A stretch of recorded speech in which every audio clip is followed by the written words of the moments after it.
So notice he says first that he agrees with VanTil that theistic argument should have a transcendental goal.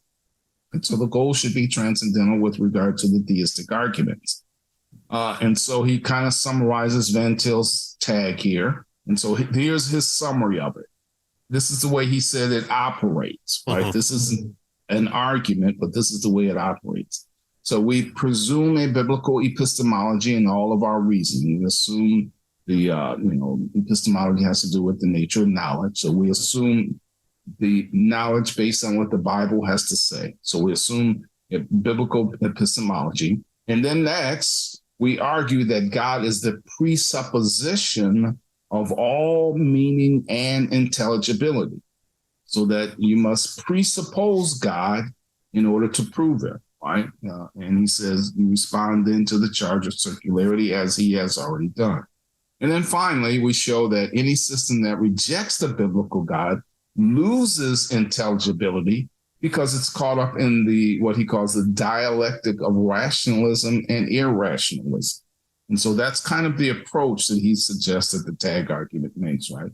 We presuppose biblical epistemology. We argue that God is the presupposition of all meaning, and therefore any system that rejects God is kind of irrational, right? Because it doesn't have a basis or reason for believing these various things that it purports to believe. Right.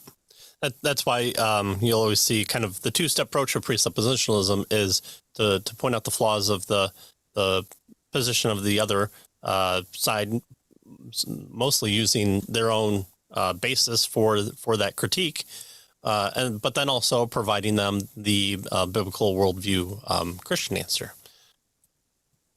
So he moves on from his summarizing a nutshell within a nutshell, as we did last time, of VanTil's 3 points here. He says, you'll notice that VanTil's formulation of tag states a set of conclusions to be reached, but not an argumentative strategy for reaching those conclusions. And I remember Gary Habermas on Eli Allah's Revealed Apologetics talked about how he liked VanTilianism, but he didn't like that VanTil never laid out an argument for his transcendental argument. So here, Frame is in agreement with Habermas. Yeah.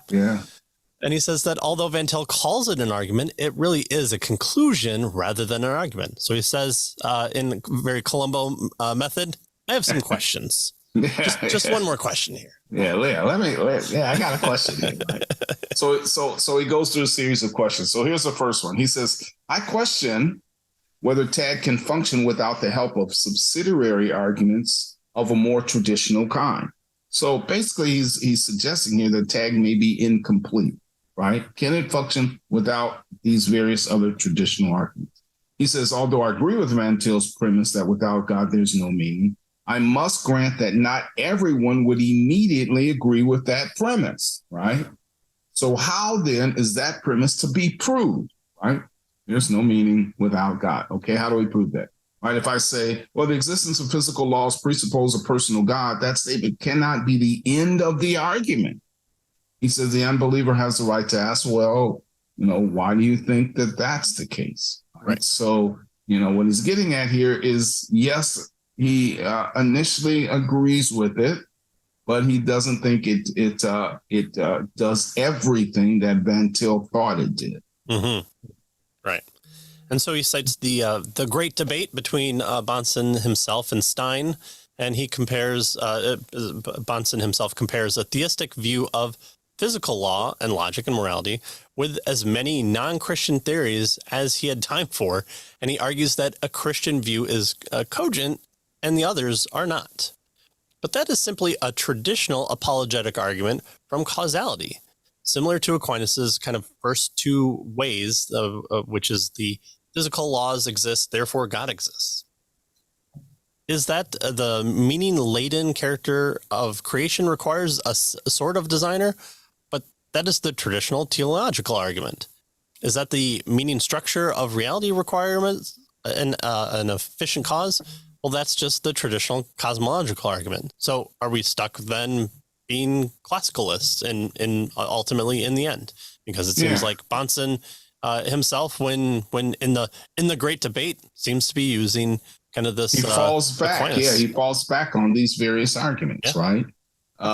Even as part of his, tag argument. And so the point that he's making, and this is the main point of point one here, his first question, is it's good, it's helpful, it may not be complete. He says, for instance, on the understanding that you have to kind of fall back. Well, if that's the case, if you have to fall back to an Aquinas type of argument, then VanTil,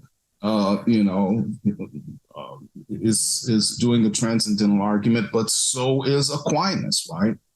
If it's true then that VanTil's argument might not be as original then as he thought, if you have to fall back to supplement it with an Aquinas type of argument. He says, now he certainly rejects Aquinas' view of autonomous natural knowledge, but his cosmological argument is a legitimate part of a legitimate tag argument. It supplements the legitimate tag argument when the person asks the next question about tag, right?